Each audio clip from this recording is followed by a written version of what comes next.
ఎవరు ఆయన మాట్లాడటమే పెద్ద చెవులో క్యాబేజీ పెట్టినట్టు ఉంటుంది. శాంతి భద్రతల గురించి ఆయన మాట్లాడడం ఏంటండి? బుర్రబన్యేసే మాట్లాడుతున్నాడు ఆయన. ఆయన నిజంగా ఆయన ఉంటేనే శాంతి భద్రతలకు కరువు వస్తున్నాయి మాకు అక్కడ. యాక్చువల్గా మొన్న వచ్చి ఒక మాట అన్నాడు, ఎవరైతే మర్డర్కి ప్రేరేపించినోడిని కూడా తీసుకెళ్ళి జైల్లో వేయాలట. అదే కనుక జైల్లో వేసేయాల్సిన పరిస్థితి వస్తే ఫస్ట్ వేయాల్సిన జగన్మోహన్ రెడ్డిని వేయాలి. వివేకానంద రెడ్డి హత్య కేసులో ఎవరు చేతులన్నీ ఎవరైపు చూపిస్తున్నాయో, దేశం మొత్తం మీద చేతులన్నీ, ఇంక్లూడింగ్ వివేకానంద రెడ్డి గారి కూతురు చేయి కూడా ఎటువైపు చూపిస్తుందో మనందరికీ తెలుసు. అటువంటిది అలాంటి వాళ్ళు ఈరోజు వాళ్ళ కింద ఏదో గులివింద గింజకి కింద మచ్చని తెలియదంట ఎవరికైనా. వాళ్ళ కింద ఉన్న మచ్చల గురించి మాట్లాడడం మానేసి ఏమండి మాట్లాడుతున్నారు శాంతి భద్రతల గురించి. ఇదే రాజమండ్రిలో దిశ పోలీస్ స్టేషన్ ఓపెనింగ్ రోజు ఒక అమ్మాయిని గ్యాంగ్ రేప్ జరిగి అదే రోజు సాయంత్రం తీసుకొచ్చి ఆటోలో వదిలేసి వెళ్ళిపోయిన సంఘటన మీరు ఎవరైనా మర్చిపోయారా? ఇక్కడ ఉన్న రాజమండ్రి ప్రెస్ ఎవరైనా మర్చిపోయారా? ఆ రోజు మీరే కవర్ చేశారు. నాకు ఇన్ఫర్మేషన్ ఇచ్చింది కూడా మీ వాళ్ళే. మళ్ళీ అమ్మాయిని మేము అందరూ కూడా చూడటానికి వస్తే ఆ రోజు మమ్మల్ని ఆపడానికి ప్రయత్నం చేశారు. ఈరోజు మేము ఎక్కడ కూడా ఆపట్లేదే. నంద్యాల వెళ్తారన్నాడు, వెళ్ళాడు. తర్వాత మనం విండుకొండ వెళ్తారన్నారు, వెళ్ళాడు. వాళ్ళ ఎమ్మెల్యే ఈవీఎం బాక్సులు పగలగొట్టిన ఎమ్మెల్యేని చూడటానికి వెళ్తాను అన్నాడు, వెళ్ళాడు. మేము ఎక్కడా కూడా ఫోర్స్ పెట్టట్లేదు, ఎక్కడా కూడా మిమ్మల్ని ఆపే ప్రయత్నం కూడా చేయట్లేదు. ప్రజాస్వామ్యబద్ధంగా మీరు ఎక్కడికైనా వెళ్తానంటే వెళ్ళండి అని చెప్తున్నాం.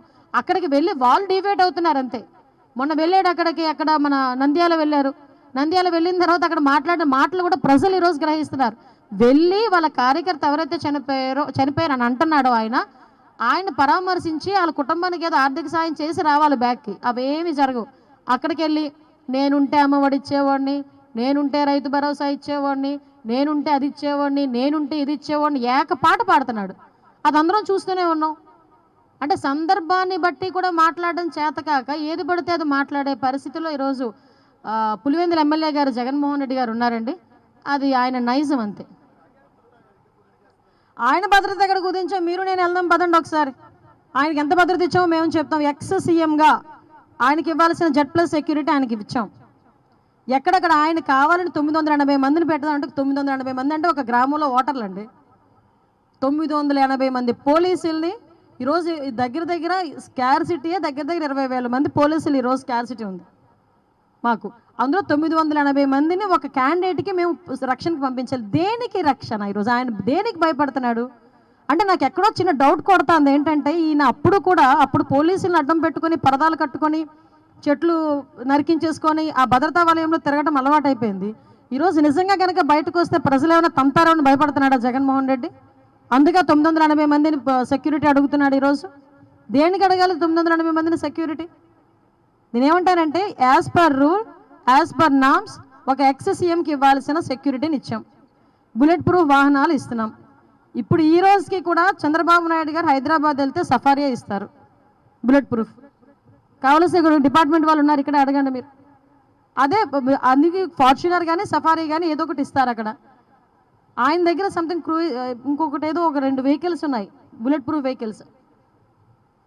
సో ఓవరాల్గా చెప్పాలంటే ఆయన భద్రతను ఎక్కడా కూడా ఎవ్వరూ తగ్గించలే. ఆయన ఫీల్ అయిపోతున్నాడు. చుట్టూ కనిపించకపోయేసరికి, పోలీసులు కనిపించకపోయేసరికి ఆయన ఫీల్ అవుతున్నాడు అలా అంతే.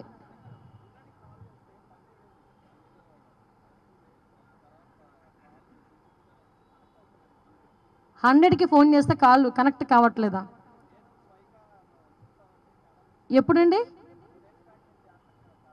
ఒకసారి మా వాళ్ళ టెక్నికల్ టీం పెట్టి నేను ఒకసారి చెక్ చేయిస్తానండి. ఎట్టి పరిస్థితుల్లో జరగకుండా ఉండదు.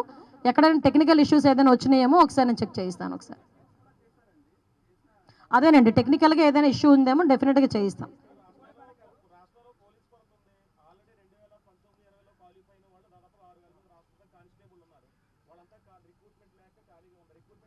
అంటే క్వాలిఫికేషన్ 2019లో జగన్మోహన్ రెడ్డి గారు చేశారా క్వాలిఫికేషన్? వాళ్ళకి 2019 నుంచి 2024 వరకు ఒక్క రిక్రూట్మెంట్ అయినా జరిగిందా? ఎప్పుడు జరగలేదు. అది 2014 నుంచి 19 మధ్యలోనే పోలీసులు రిక్రూట్మెంట్ అనేది జరిగింది. తర్వాత 5 సంవత్సరాలు ఎక్కడ కూడా జరగలేదు. ఇప్పుడు మేము తర్వాత దాన్ని త్వరలో అది నోటిఫికేషన్ ఇచ్చి క్లియర్ చేసేదానికి మేమందరం కూడా సమాయత్తం అవుతున్నాం. మీరు చెప్పాలి దిశ చట్టం ఉందో లేదో.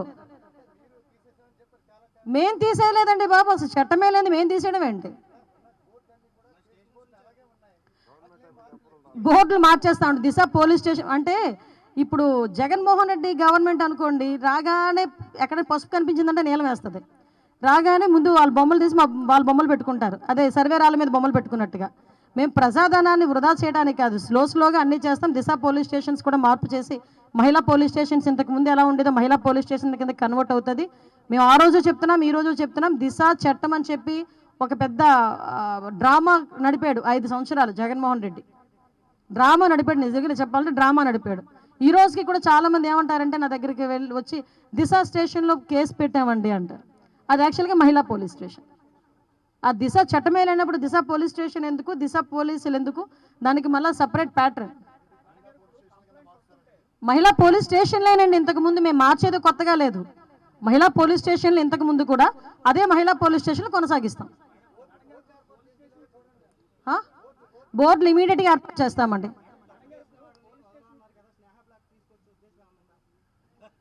చట్టం తన పని తను చేసుకుపోతుంది, దాని గురించి మనందరం కూడా వెయిట్ చేయాలంతే.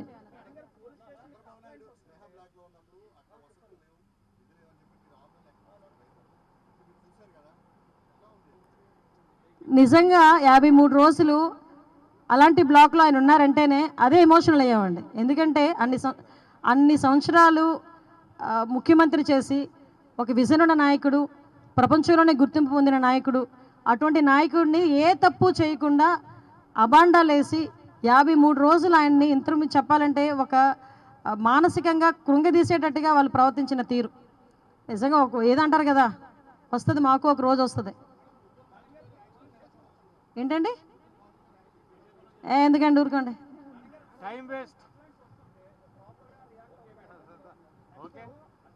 అమ్మ కంప్లైంట్లు వచ్చినా ప్రాపర్గా రియాక్ట్ అవుతారు. ఆల్రెడీ మీకు ఒక విషయం చెప్పి నేను ముగిస్తాను.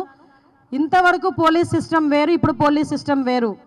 ఇంతవరకు పోలీస్ సిస్టంలో మీరు అనుకున్నట్టు వాళ్ళు ఫ్రెండ్లీ పోలీసింగ్ అని ఉండేది కాదు. కానీ ఇప్పుడు ఈ 2 months నుంచి మీరు పోలీసులను అబ్జర్వ్ చేయండి. ఎవరైతే ఫిర్యాదుదారులు వస్తున్నారో వాళ్ళు కూర్చోబెట్టి మాట్లాడి వాళ్ళ ఫిర్యాదు అందుకునేటట్టుగానే ఉంటుంది. ఎక్కడైనా అటువంటి పరిస్థితులు లేకపోతే మాత్రం మేము చర్యలు తీసుకుంటాం. 5 సంవత్సరాలు మార్పు అండి, 2 నెలలు ఎలా మారిపోద్ది? కొంచెం టైం తీసుకుందాం, కానీ మారుతుంది, డెఫినెట్గా మారుతుంది.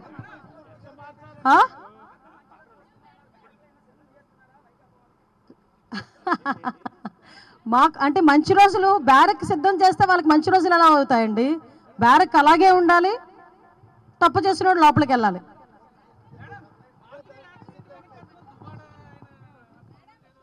ఊరుకోండి సార్, దాని గురించి మేము మాట్లాడడం ఏంటి?